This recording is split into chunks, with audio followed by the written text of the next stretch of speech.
अस्सलाम वालेकुम। आज की इस वीडियो में हम एक इम्पॉर्टेंट टॉपिक डिस्कस करने जा रहे हैं जो कि जी है डाउन सिंड्रोम।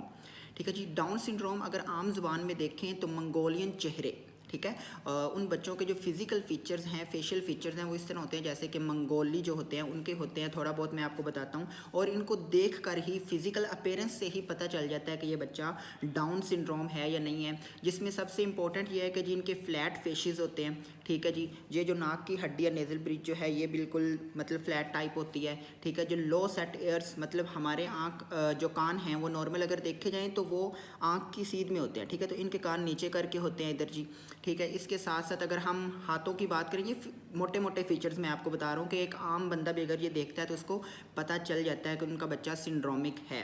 ठीक है, हमारे ये हथेली में ये दो लाइंस होती हैं। ठीक है, उनकी सिंगल पामर क्रीज होती है, मतलब सिंगल लाइन होती है। इसी तरह जो सैडल साइन जो डिफरेंस होता है टो में और बाकी फिंगर्स में, वो उसका डिफरेंस होता है उनमें। ठीक है, इसके अलावा अगर देखा जाए तो ऐसे बच्चों के अंदर सुनने के प्रॉब्लम्स आ जाते हैं। कुछ बच्चे पैदाइशी तौर पर दिल के मरीज़ होते हैं, गंदम खाने से एलर्जी होती है ऐसे बच्चों को। और फिजिकल फीचर्स में एक मोस्ट इंपॉर्टेंट जो है कि अपवर्ड स्क्वेंटिंग आइज़ होती हैं। ठीक है, आंखें जो है वो इस तरह ऊपर को तरह होती है। ठीक है, तो ये चीज़ें फिजिकल फीचर्स मोटे मोटे मैंने आपको बताया कि जिनसे हमें पता चल जाता है कि ये बच्चा डाउन सिंड्रोम है। अच्छा जी, अब क्वेश्चन ये होता है कि अगर आपके घर में किसी का भी डाउन सिंड्रोमिक बच्चा पैदा हो गया, ये कंजेनिटल कंडीशन है। ठीक है, जेनेटिकली वो पैदाइशी तौर पर ही डाउन सिंड्रोम होगा।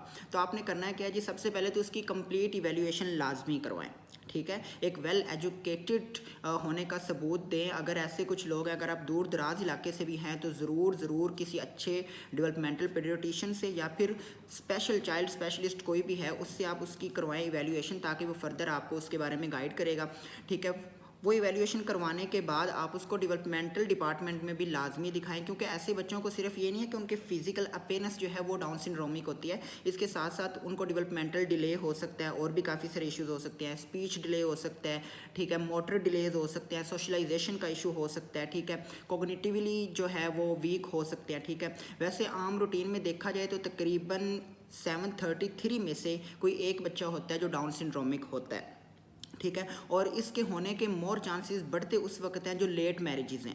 ठीक है, अगर कोई खातून है वो तकरीबन 40 इयर्स या 40 अबव में जाके बर्थ दे रही है, बच्चा पैदा कर रही हैं, तो उसमें चांसेस होते हैं कि कोई 20 में से कोई एक बच्चा जो उसका है वो डाउन सिंड्रोमिक हो सकता है। जो इसकी सबसे बड़ी वजह है वो लेट मैरिज है। लेट मैरिज होने की वजह से म्यूटेशन होती है जीन्स की। ठीक है, जेनेटिक म्यूटेशन होने की वजह से उसके आगे फर्दर टाइप्स हैं जिसमें ट्रांसलोकेशन होती है और ये चीज़ें जो सारी हैं वो हो जाती हैं। उस टॉपिक की तरफ हम नहीं जाएंगे, हम सादा ज़बान में इसको कवर करने की कोशिश करेंगे। तो अगर आपका बच्चा ऐसा